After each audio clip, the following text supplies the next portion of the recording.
Over the last 14 episodes, we've covered loads about business. But have you ever thought about how quickly a business can grow? All businesses start small, but some can grow very big. Apple started in Steve Jobs' parents' garage in California. Facebook was launched from a tiny dorm room by Mark Zuckerberg, and Amazon was built by Jeff Bezos from his garage. Those three entrepreneurs are now three of the richest people in the world, and their money was almost all down to the growth of their respective businesses. Similar to anything living, businesses grow, and there are numerous stages in a business's life cycle. Most businesses are born as a startup, and sadly the majority fail. But the ones that will get going, they pass through adolescence, experience a period of sustained growth, and move on through to a period of maturity. And as in life, after that, sadly some of them die. Every stage of a business's journey is important, and each comes with its own challenges.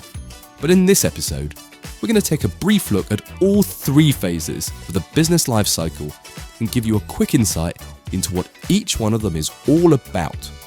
So let's start at the very beginning. Imagine launching a brand new business just like so many of you are doing as you progress through this course. This is the seriously exciting and fast-paced time. Your business may well have started on a blank piece of paper. Your ideas are evolving and the future is completely unknown. You will no doubt be pivoting from your original ideas on almost a daily basis, but the startup phase is where you plot your initial course, create your business plan, reflecting how you want your business to look, and ensure that you have sufficient liquidity to deliver against your grand plans. In this phase, everything is new and it's a time for your entrepreneurial talents to shine. Many entrepreneurs will say it's the most thrilling part of their business journey because the future is so wide open. After the fun and energy of the startup phase comes the growth phase, where your ideas begin to take shape and your business really starts to take off. Your business is no longer just an idea. It may well be gaining momentum. Friends, relatives, people you know are seriously impressed by what you're doing. You're starting to sell your products or services, and now you're looking to grow your business and accelerate. Growth will likely be your main focus, and scalability, which is the ability for your business to grow rapidly, is so very important for this. The growth stage of your business will almost certainly be easier and less choppy if your business model is more scalable. So always think of ways to create scalability, as that will be a critical part of your business plan. To become more scalable, you may start thinking about how to use technology in your business, whether to introduce standard processes into a bunch of areas, or even consider replanning your supply chain. And once your business has moved through the growth stage, and it may be a substantial business by now, your business may move into a period of maturity. At maturity, the growth in your business will likely have slowed down. Competition may well be nipping at your heels, and new challenges will no doubt arise. And while many entrepreneurs may describe a mature business as less exciting or even boring, it is still a time when the best entrepreneurs bring their pivoting skills to bear in the attempt to steer a mature business in a new direction. Remember Kutol turning into Play-Doh?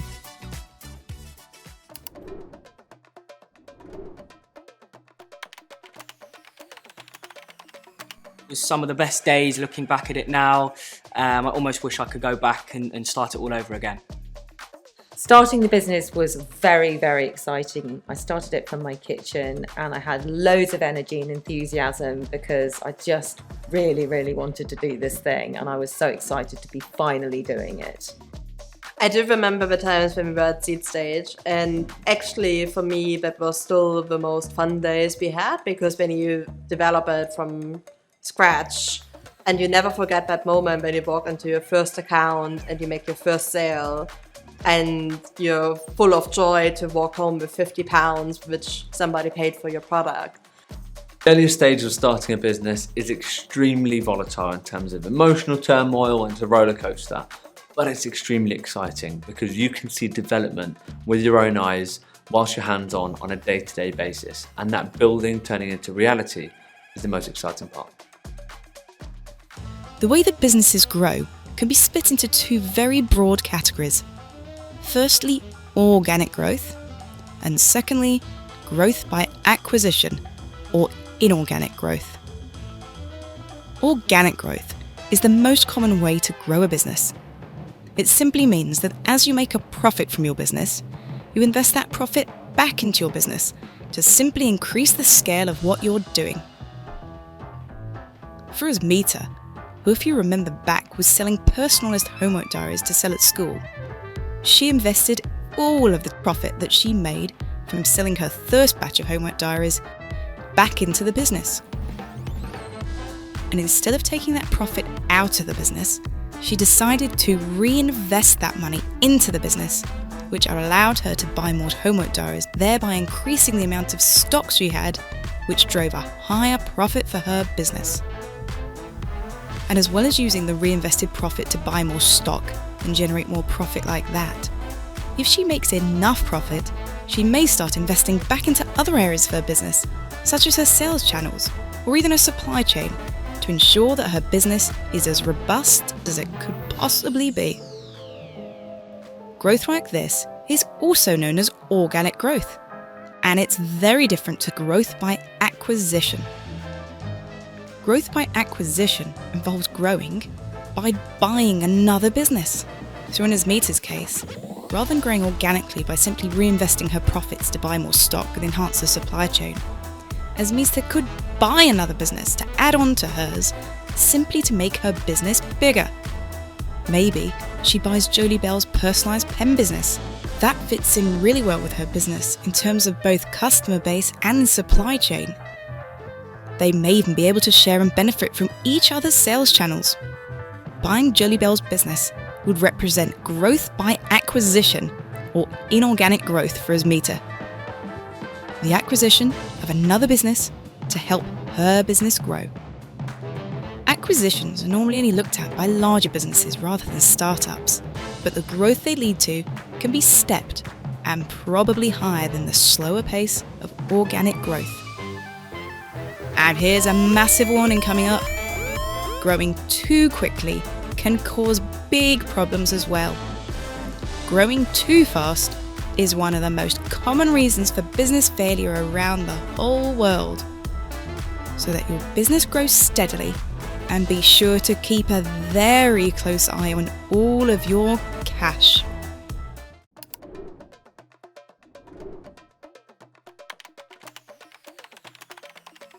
So yes, we've acquired companies along the way. There was a company called Lizzie D's Bakery that was focused on gluten-free and vegan products. And this is about 8 years ago now. And at Lola's weren't really doing much in that space.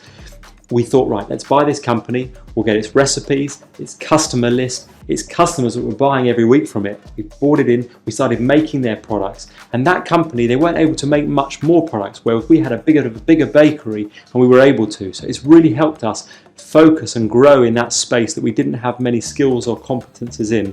And it helped that entrepreneur exit as well. So it was a really win-win for both. So although we've always grown organically in the businesses I've run rather than through acquisition, we've come close to it and considered it, usually because we've seen complementary value. So for example, with my first business, there was another business which had much better technology than ours, but we had a better brand and market share. So the complementary nature of the two led to a potential acquisition approach. Let's take a look at 3 examples of how Elijah thought about growing his car washing business. Elijah's first idea is to grow his business by selling additional products to his existing customers. This is organic growth, where he reinvests some of his profits to achieve the growth by selling more products.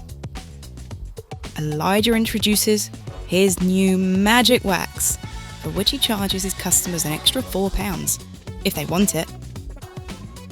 The magic wax, which he bought with his reinvested profits, only cost him £1, so he's making a £3 profit each time he sells a bottle. the growth achieved from the introduction of the magic wax is organic growth.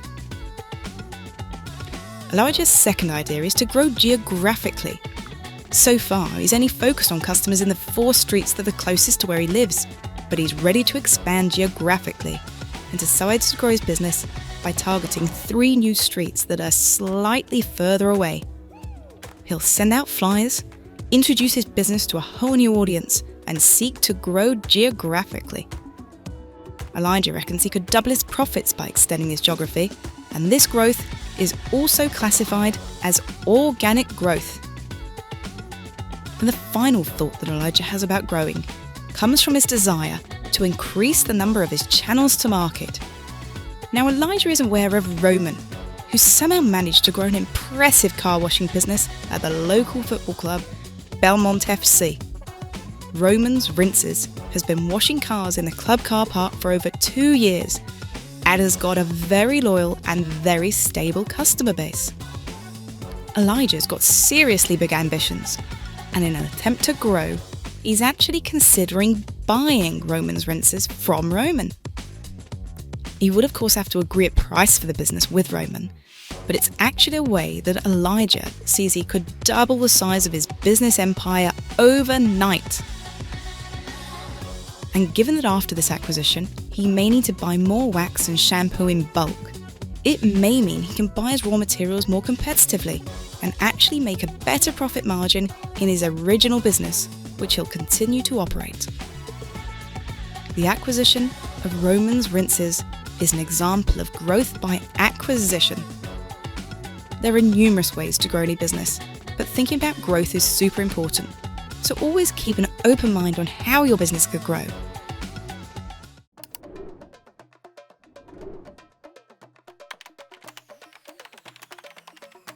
Well, the first way we're trying to grow the business is by opening new stores. They bring in more money for the business every week, and they're also residual income. It comes in every week, every day. So it's a very stable way of growing the business. The second way is online, and we're heavily focusing on our nationwide products. They're products that can be shipped anywhere across the UK. Those are some of the ways we're trying to grow. This year, we're growing the business by acquiring new clients and introducing new services, and we're also opening offices overseas. To prove ourselves with our Series A investment, we are scaling our sales and marketing team and really focusing on replicating what we've done so well in Europe in the US. 2 main ways we're trying to grow our business at the moment. Firstly is through partnerships, so other credible brands that are hoping to sponsor and work with us and grow our community. And secondly, through global expansion, potentially to other nations and even other continents. So far, we've talked about the way your business can grow, but the sad reality is that businesses don't operate within their own bubbles, and they're exposed to numerous external factors which can push and pull business in different directions and create a lot of turbulence. External factors can't be controlled, but by considering what these factors may be and planning for them in advance, you can always reduce the risks of any external factors ruining your grand plans. The first example of an external factor you may wish to consider is technology. Technology is obviously developing rapidly, and the emergence of tech such as AI and blockchain has provided some businesses with great opportunities and presented others with huge challenges. In Elijah's car washing business, he thought about using technology to help him within his business, and now he only takes prepaid bookings using a digital calendar, which means he doesn't lose bookings if he doesn't pick up the phone, and it's much more convenient for his customers. It's a better customer service. Adopting new technology has saved Elijah a huge amount of time in the booking process, and it's also allowed him to keep a far closer track on some KPIs for his key objectives. A second example of an external factor to consider is known as economic risk. The economy in which your business operates is sometimes strong, but it's also sometimes weak. It's studied by people called economists, and you may have heard about periods of economic growth or even recessions. And the third external factor which could impact your business is best captured as other, because anything can be an external factor, and lots of different things can come along which can impact the direction and growth of your business. The global COVID pandemic resulted in hundreds and hundreds of thousands of leisure and hospitality businesses across the world closing their doors. This was an external factor not predicted by anyone, so you never know what could be round the corner, and businesses are always susceptible to risk.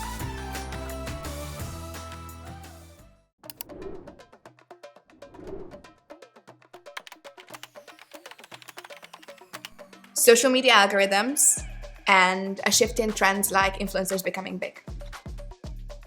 The emergence of sneaker marketplaces and Brexit for logistics. First is the weather. When it's boiling hot, everybody wants an ice cream, not a cupcake. And when it's freezing cold, there's nothing like having a delicious chocolate cupcake on the way to work. So that's the first thing.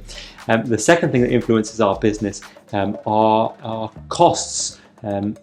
As costs go up around us, those costs make our cakes more expensive and we have to put our prices up and charge our customers more. Some of those customers might say, I'm not happy to pay that, and therefore our sales go down. So those are two of the things that can impact our business.